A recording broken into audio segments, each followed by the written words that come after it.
Assalamualaikum warahmatullahi wabarakatuh. Nama saya Muhammad Fakih Maulana, saya dari kelas 03 TPLP 014. Di sini saya akan menjelaskan sistem berkas secara singkat dan apa sih kegunaan sistem berkas gitu. Apa yang terjadi jika sistem berkas itu tidak ada? Ya oke, langsung saja ke materinya. Let's go. Oke, di sini kita mengenal sistem berkas secara global. Oke, bayangkan apa yang terjadi jika tidak ada sistem berkas gitu kan. Bayangkan aja, jika hard drive atau SSD kalian itu sebagai suatu gudang raksasa yang besar gitu kan. Dan di sini tanpa sistem berkas, file itu ibaratkan kalian punya dokumen, dan dokumen itu kalian lempar aja gitu kan ke gudang tersebut. Dan pasti kalian tuh tidak tahu apa yang ada di dalam data itu, di mana namanya, apa namanya, besar ukurannya atau gimana. Dan kita juga kayak mustahil gitu untuk menemukan file laporan keuangan tersebut gitu kan. Yang ada hanyalah miliaran bit dan data mentah yang tidak terorganisir gitu. Kita tidak tahu gitu kan. Dan apa sih solusinya? Jadi di sistem berkas itu ada solusinya. Secara sederhana, sistem berkas itu adalah otak yang mengatur gudang tersebut. Ia adalah metode yang memberitahu komputer cara menyimpan atau cara kerja penyimpanannya. Jika hard drive adalah perpustakaannya, maka sistem berkas adalah petugas katalog yang tahu persis di rak mana setiap buku disimpan dan termasuk kategorinya. Oke, tugas utama sistem berkas. Yang pertama ada manajemen ruang atau space management.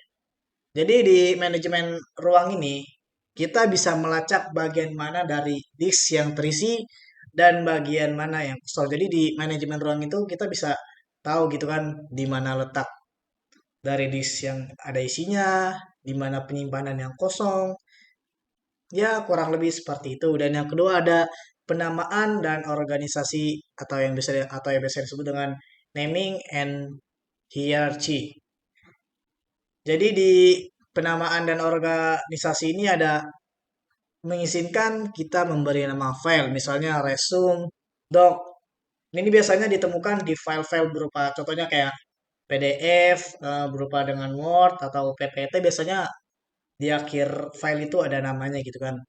Dan yang kedua ini di penamaan ada menciptakan struktur folder directory untuk mengelompokkan file. Jadi di kedua ini kita bisa mengelompokkan file gitu, dan kita bisa memberi nama suatu file itu agar kita tahu apa sih yang ada di file tersebut. Yang ketiga itu ada metadata.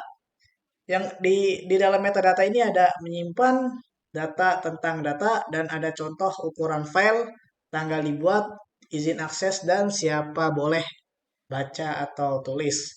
Kita dapat mengambil contoh kalau misalkan metadata tuh ada di drive biasanya gitu kan.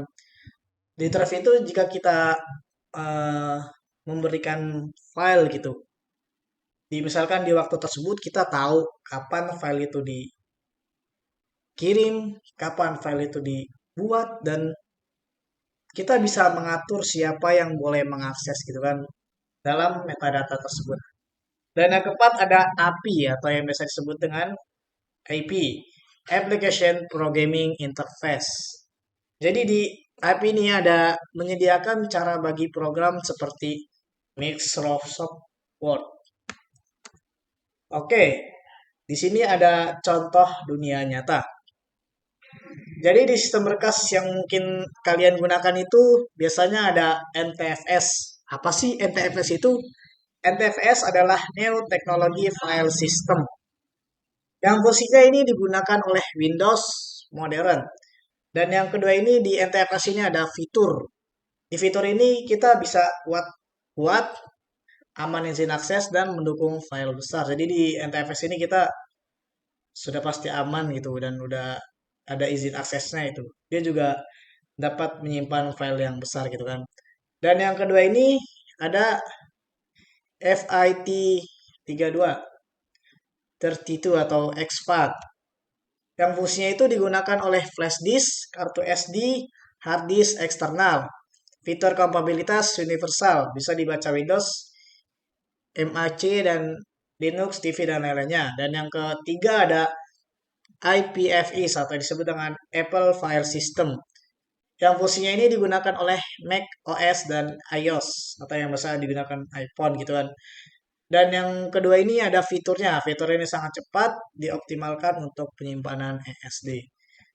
Dan yang selanjutnya yang keempat ini ada EXT atau yang biasa disebut dengan Ford Extended File System.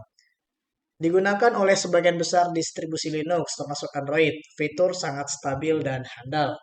Jadi kesimpulannya Anda sebenarnya bisa berinteraksi gitu kan dengan berbagai sistem berkas. Ya saat ini memformatnya itu berupa flash disk gitu kan. Anda mungkin bisa memilih antara FAT32 atau exFAT itu bisa, tapi semuanya itu bisa dibaca gitu kan, bisa dibaca di mana-mana baik di laptop atau Windows gitu kan. Jika Anda perlu menggunakan Mac OS atau iOS bisa, tapi harus di server yang sama atau di yang sama. Oke, jadi kesimpulannya yang pertama dari kaos ke terstruktur. Sistem berkas adalah solusi untuk masalah gudang-gudang data yang kacau ini. Sistem berkas itu menyediakan metode untuk mengubah data mentah, acak, disk menjadi file dan folder yang logis. Dan yang kedua, lebih dari standar menyimpan. Tugas utamanya bukan hanya menyimpan, tetapi sistem berkas ini bisa mengelola atau mencakup gitu kan. Dan di dalamnya itu di sistem berkas itu ada melacak lokasi, memberi identitas, dan mengatur hierarki. Jadi di sistem berkas ini bukan hanya tugasnya menyimpan data, tapi dia bisa melacak lokasi, memberi identitas. Makanya itu kenapa sistem berkas itu sangat penting itu kan, apalagi ya buat di kalangan atas tuh berkas ini pasti dijaga ketat, nggak mungkin dibiarin begitu aja gitu kan.